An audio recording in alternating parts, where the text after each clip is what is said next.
has pulled back sharply. But despite the Dow hitting a 3-month high, more and more analysts are cautioning that a recession could be just around the corner.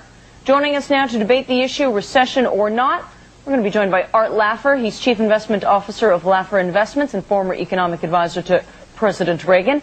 And Peter Schiff, he's president of Euro Pacific Capital. Gentlemen, thanks for being here. Peter, I want to start with you. Although there are more and more people saying that the U.S. economy will be in a recession next year, it is still a minority position. Why do you think that a recession is coming, and just how bad is it going to be? I think it's going to be pretty bad, and whether it starts in 07 or 8, I think is immaterial. And I also think it's going to last not just for quarters, but for years.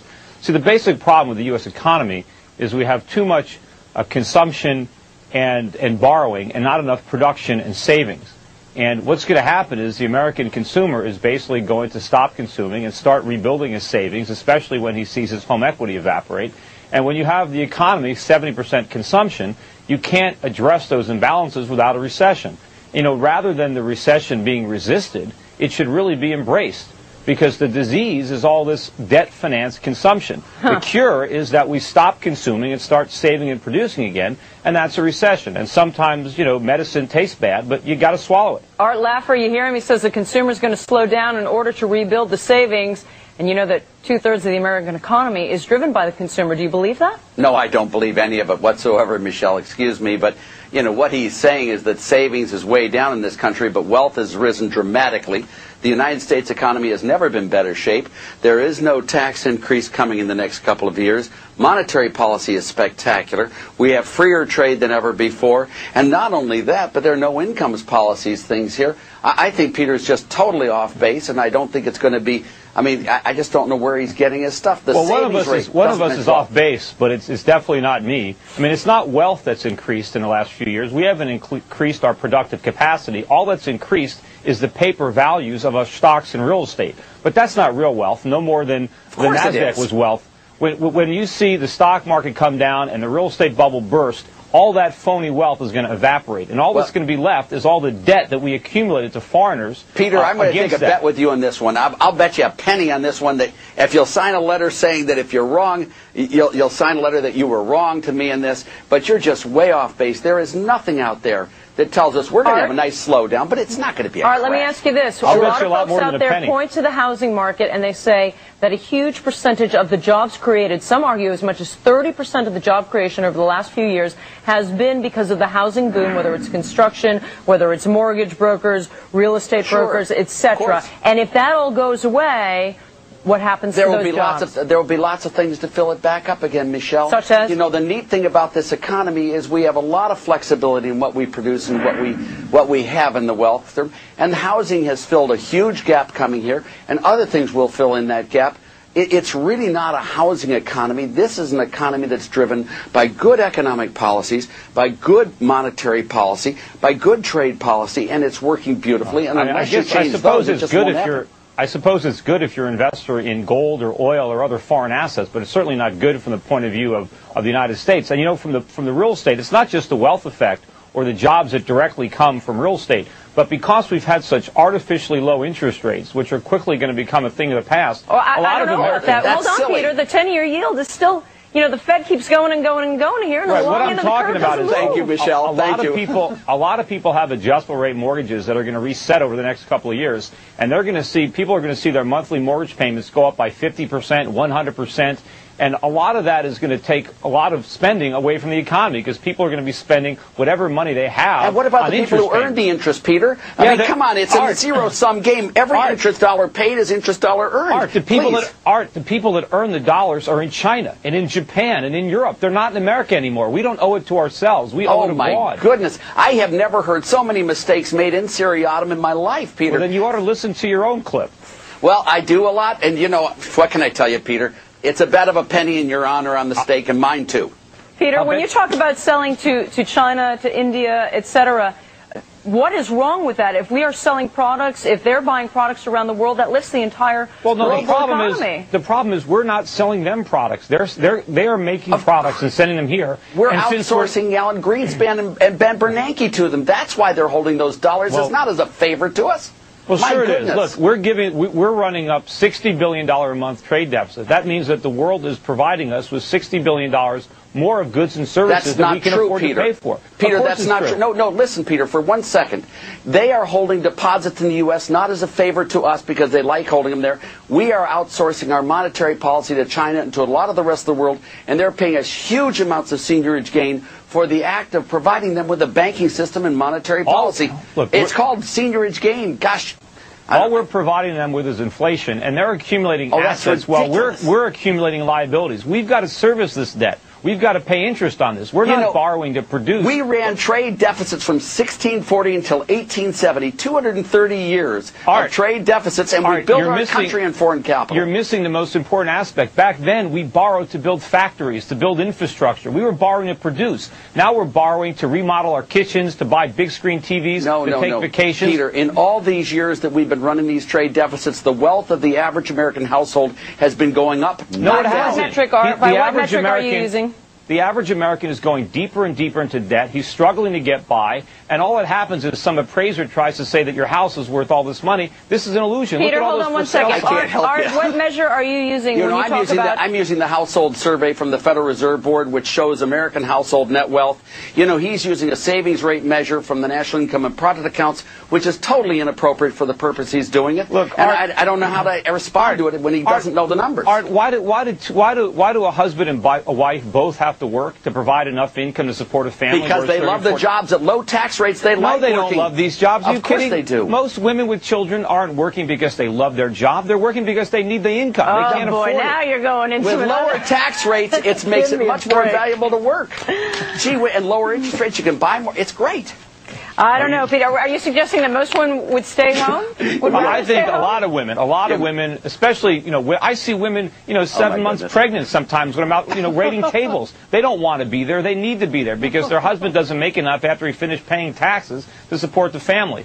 But what we need to do in America is get back to the business of saving again and producing again. We just can't keep accumulating debt. We just can't put this consumption on a national credit card and assume that just because a crisis hasn't happened yet, that it's never going to happen. I don't know, Peter. I would argue that a lot of women like to work, putting aside the women who are 7, 8, 9 months pregnant. But I think a lot of women enjoy their job and enjoy the privilege that men have had for a very long time, which is to get out of the house and be productive in many ways, not just Michelle. Raising children.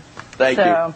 Gentlemen, I barely participated. I enjoyed that actually quite a lot, just listening to both of you go at it. So we're going to have you back again, Art Laffer and Peter Schiff, on whether or not we're going to see a recession. Anytime. I want to collect that penny. Thank you. I'll collect it with a nice note from you, Peter. In fact, that's about all the dollars going to be worth. Know him from YouTube fame as videos of Peter Schiff calling the market's collapse way back in 2006 have been making the rounds out there in cyberspace. Turns out he was right on the money. Here he was on CNBC way back in February of 2007. Aren't you looking at the glut of houses on the market for sale with no buyers and the collapse in the subprime market? We're on the verge of a major recession that's probably going to start by the end of this year, maybe early next year. The housing market is just beginning to unravel. We're seeing the tip of the iceberg here. And that clip was from before the initial signs of the subprime crisis in the summer of 07 and the record highs of October of 07. Peter Schiff is the president of Euro Pacific Capital. He is the author of the little book of bull moves and bear markets. He is here tonight in his Fast Money debut. Peter, great to have you with us. Thanks for having me here. What do you make of what we saw today? Is this sort of the capitulation that we've been waiting for in this market that you called for? Capitulation is probably the most overutilized word on CNBC. I hear it every day for months. I think capitulation, if we get it, is years away. So don't be looking for it. What is the worst case scenario for our markets then? Our markets are going lower. This is not just a financial crisis. This is an economic collapse. Our entire phony economy is collapsing around us. There's nothing the government can do to stop it. They should get out of the way and let it happen. So other than that, Mr. Lincoln, how did you like the play? No, look, you have to understand that, look, for the past several years, everybody thought we had a real economy. We didn't. We had a bubble. All we did is borrow trillions of dollars from the rest of the world, and we blew all the money on consumption. We can't pay the bills. The asset bubbles that were inflated by reckless monetary policy are deflating around us, and we're going to have to rebuild a viable economy. And it's not going to be easy. A lot of companies are going to go bankrupt during the process. A lot of people are going to lose their jobs, but this has to happen. We have to go back to a sane economy where we save our money and actually make stuff. Peter, you've had this cold, absolutely dead on right. But you've liked things and you haven't liked things. Like, for instance, the U.S. dollar, you've been very bearish on. It's had a tremendous move. The bond market, I think you've been bearish on. A tremendous move. Canadian oil sands, I think you like.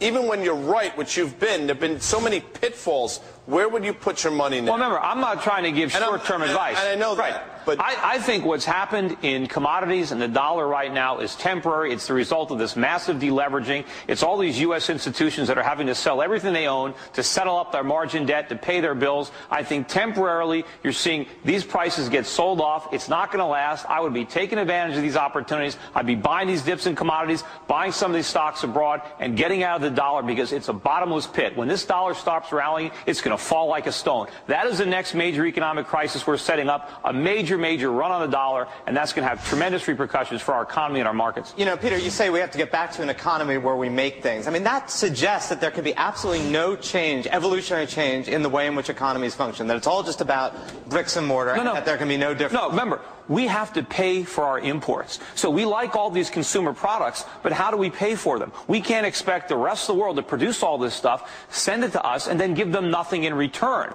We have to be able to export to pay for our imports. So to say that manufacturing goods is somehow old school, no, it's not. We need these products. I mean, this is real wealth. We manufactured our way into becoming the wealthiest economy in the world, and now we've consumed our way into bankruptcy. But if you create a unified block of capital whereby goods and services flow somewhat freely within it, you know, every state in the United States doesn't have to make and be self-sufficient. Well, because we're all using the dollar, but we can't expect people in other currencies to do all the heavy lifting. We can't expect the world to make all the sacrifices, to do all the saving, to do all the production, and then we just step up and we just, eat the fruits of their labor. It doesn't work like that. And the world is finding out that we can't pay back our bills, and this phony economy is unraveling. But the dollar's working, and I'm long the dollar, and I'll tell you why, for a trade, because it's better than the euro. The dollar, it's better than those cruddy Russians. No, it's not. The ruble's a joke. Nonsense. The Chinese are commies, and no. What do you think we are? What do you look at? You look at our economic policy. Look what our government is doing. Yeah, well, look, we pretend to be free the dollar is rallying for the same reason that real estate rallied or the dot-coms rallied. It's not because of the fundamentals. It's temporary.